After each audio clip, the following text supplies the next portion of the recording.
یونانی فلسفی سقراط کو زہر کا پیالہ کیوں دیا گیا؟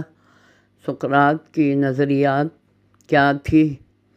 سقراط کا اپنے دفاع سے انکار اور سچائی پر اصرار، سوال و جواب کا سقراطی طریقۂ تعلیم۔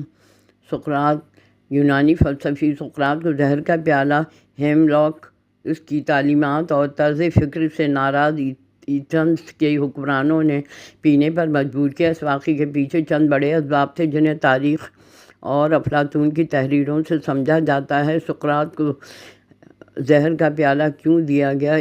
نمبر 1، نوجوانوں کو بگاڑنے کا الزام۔ ایتھنز کے محافظین اور سیاستدانوں نے سقراط پر یہ الزام لگایا کہ وہ نوجوانوں کے ذہنوں کو خراب کرتا ہے اور انہیں روایتوں اور دیوتاؤں کے خلاف بھڑکاتا ہے۔ سقراط نوجوانوں سے سوالات پوچھ کر انہیں آزاد سوچ کی طرف مائل کرتا تھا۔ حکام کو خطرہ تھا کہ نوجوان ان کی اتھارٹی کے چیلنج نہ کرنے لگیں، شہر کی پرانی روایت کمزور نہ پڑ جائے۔ نمبر 2، شہر کے دیوتاؤں کا انکار کرنے کا الزام۔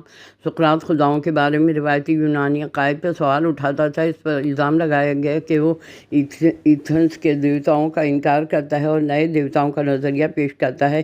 یہ الزام مذہبی نہیں بلکہ سیاسی نوعیت کا تھا، کیونکہ اس وقت مذہب ریاست سے جڑا ہوا تھا۔ نمبر 3، سیاسی دشمنی اور عوام کا دباؤ۔ سقراط نے زندگی بھر حکمرانوں، سیاستدانوں، طاقتور طبقے کی غلطیوں کو بے نقاب کیا۔ اس وجہ سے اشرافیہ اس سے ناراض تھی۔ کئی طاقتور دشمن پیدا ہو گئے۔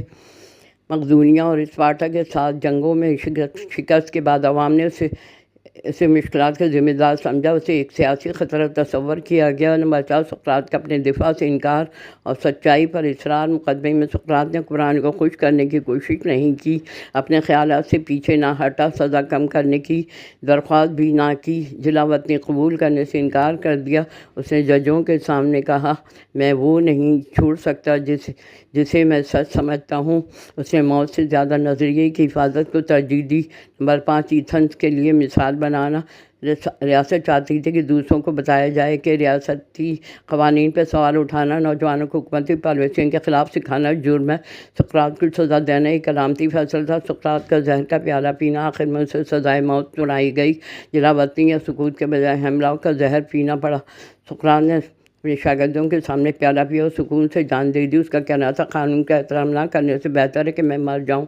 سقراط کا نظریہ کسی باقاعدہ لکھی فلسفیانہ کتاب کی صورت نہیں بلکہ خود کچھ نہیں لکھا۔ اس کے خیالات افلاطون، زینوفون اور دیگر شاگردوں کی تحریروں سے ملتے ہیں۔ مجموعی طور پر سقراط کا نظریہ علم، خودشناسی اور درست خیالات پر مبنی تھا۔ سقراط کا بنیادی نظریہ نمبر 1، خودشناسی، اپنے آپ کو پہچانو۔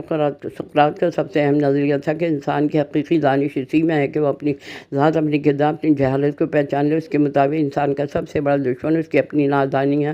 خود آگاہی کے بغیر نیکی ممکن نہیں۔ نمبر 2، اخلاقی تعلیم، علم نیکی۔ سقراط مانتا تھا نیک انسان وہ جسے نیکی کا علم ہو، اور برائی وہ کرتا ہے جو لا علم ہو۔ اس کے مطابق برائی جہالت کا نتیجہ ہے۔ جو سچائی جان لیتا وہ برائی نہیں کر سکتا۔ اخلاق سیکھے جا سکتے۔ سوال و جواب کا طریقہ، سقراطی طریقہ۔